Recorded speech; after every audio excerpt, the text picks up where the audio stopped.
İkinci məsələyə diqqətli olaq. Ir və ar şəkilçisindən sonra əgər D, mış hissəcikləri və yaxud isə hissəcikləri işlənirsə, burada artıq fərqlər başqa şəkildə meydana çıxır. İndi həmin nümunələrə baxaq. At bərk qaçırdı. Yenə bunun, yəni bizə müxtəlif 5 variantda verilən sözlər varsa ir şəkilçili. Birinci işimiz ir hissəsinin makina işlənib işləməməsini yoxlamaqdır və artıq biz bunu əvvəlki nümunədə işlətmişik. Yəni qaçırmaq işləndi. İşləndisə artıq biz mətn daxilində sualla işləyirik. At qaçırdı, bərk qaçırdı. Nə edirdi?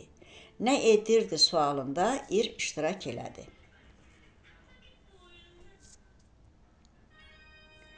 Ir iştirak etdisə, deməli sözdəki ir şəkilçisi qrammatik şəkilçidir.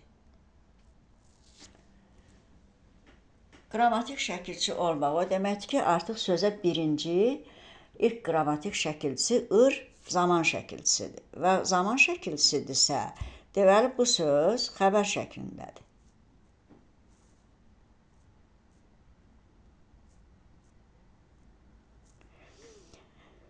Və onda ir zaman şəkilçisidirsə, ondan sonraki D olacaq hissəcik. Deməli, xəbər şəkli işlənib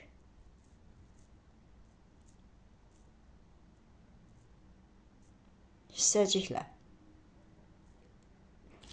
Burada hansı fərqlər yaranacaq? Birinci, deməli, fərqlər deyək, daha doğrusu 5-i də deyəndən sonra biz fərqləri qarşılaşdıracağıq, amma hələlik burada hansı deməli kateqoriyalar özünü göstərdi.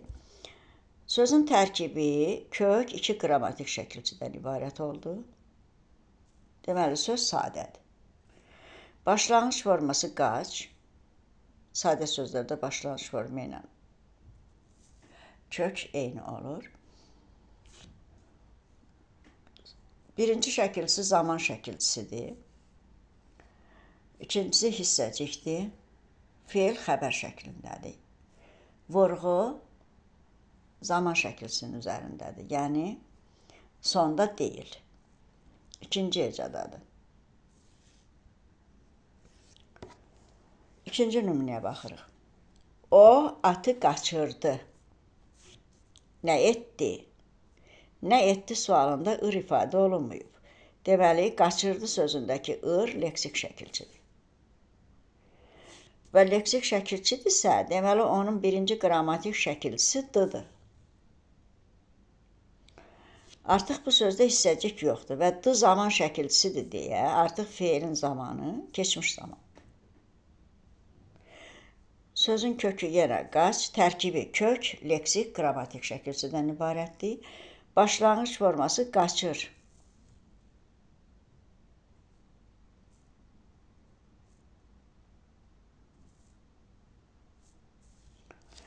İndi burada hansı kateqoriyalar özünü göstərir? Söz düzəltmədir quruluşca, keçmiş zamandadır və yenə birinci qrammatik şəkilçi zaman olduğuna görə xəbər şəklindədir. Artıq hissəcik yoxdur sözdə.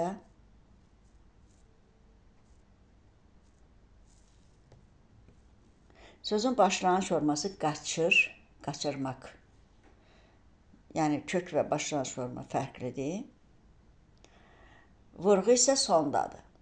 Çünki zaman şəkilçiləri vurğuludur. İndi bu ikisində fərq nədə olur? Şəkillər eynidir.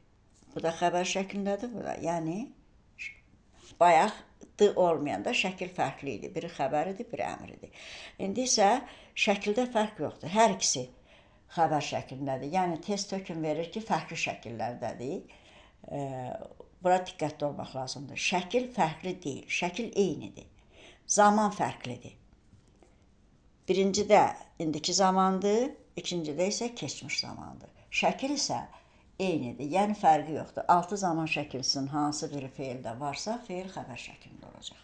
Ona görə bu iki qarşılaşma məqamında əgər şəkil fərqlidir deyilirsə, hökm səhv olacaq. Eynidirsə, deyilirsə düz olacaq. Fərqli olan zamandır, vurğudur, quruluşdur, başlanğıc formadır. və hissəciyin olub olmamasıdır. A şəkilçili sözdə eyni ilə həmin funksiyaları yerinə yetirir. Məsələn, külək yarpağı qopardı. Sual veririk, nə etdi?